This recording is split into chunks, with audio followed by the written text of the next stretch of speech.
Dexter Henry here with Ian Begley, the great Knicks insider for SNY, following a Knicks 130-121 victory here in Game 2 of their series against the Indiana Pacers at the Garden. And Ian, this was an interesting game because we saw a lot of things happen. Injuries, players returning from injuries. When you talk about that, you got to talk about Jalen Brunson. Jalen Brunson goes out in the first quarter with injury, misses all of the second quarter, and then comes back and is 24 of his 29 points in the second half. What do you make of this performance and the legend of Jalen Brunson as it continues to grow? I mean, it just adds to it, right? Remarkable second half for Brunson. He helps the Knicks, obviously a big win, but if you know Brunson, he's not going to come out of the game unless there's something significantly wrong. So when he asked out of the game late first quarter, you knew he was dealing with something that was really bothering him. Obviously, he sits out the whole second quarter. He didn't give us a lot on his injury after the game. He just said he's fine and that's it, and that's usually how he deals with injuries. But obviously the idea that he comes back and plays the way that he played, Knicks have to be optimistic moving forward that he can continue to play on that injury. Yeah, Knicks have to be optimistic about that, but one thing Knicks fans will be concerned about is OG Anunoby. He exits this game with a hamstring injury. There was no update from Tom Thibodeau on this following the game, but here's the thing, Ian. Team's best defender, they could be without him for Game 3.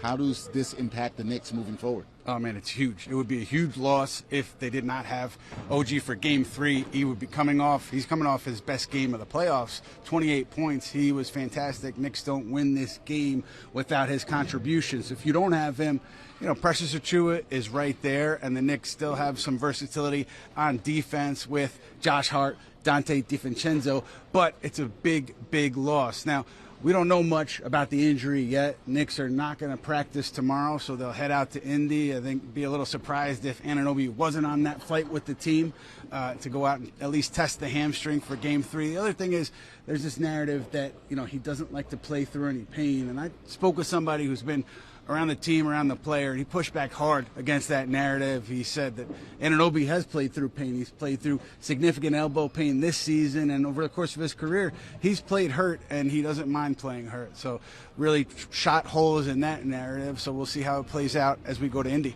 We'll see how it plays out, definitely as they move towards Indianapolis. The hamstrings, always tough. Those can linger for players. Josh Hart.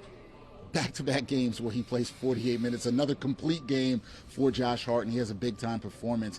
How impressed are you with the energy he's able to consistently give this team with all the minutes that he gives them? Yeah, it's been all year, right? It's been the same thing all year, and not only has he been dealing with a knee ailment that's been bothering him all year, he's been on and off with a couple different injuries, and, wrist injury included.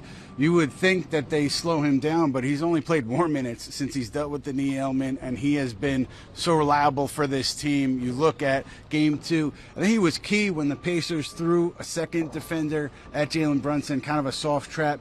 Josh Hart was right there to get the ball middle of the floor and find shooters and make plays. And so he was tremendous for New York yet again. First Knick in franchise history to play back-to-back 48-minute games in the postseason. Yeah, really impressive performance by him. 19 points, 15 rebounds, 7 assists. Like what you saw from Hart, and you're right about those 4-on-3 situations in which he excelled. Okay, Ian, now we're on to Game 3. You're going to be making the trip out to Indianapolis. What are the keys for the Knicks to get a win here? We know they've already been dealing with lack of bodies and are shorthanded and could be even more shorthanded, but what do they have to do to get a win in Game 3 in Indianapolis?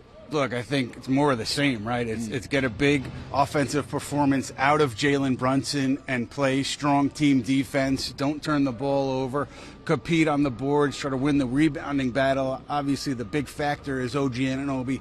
Will you have him? Will you not have him? If you don't have him, that taxes an already shorthanded rotation. But, this Knicks team has shown an ability to play through its main players hurt and to continue to succeed. So we'll see if that can continue in Indiana. We'll see if that can continue.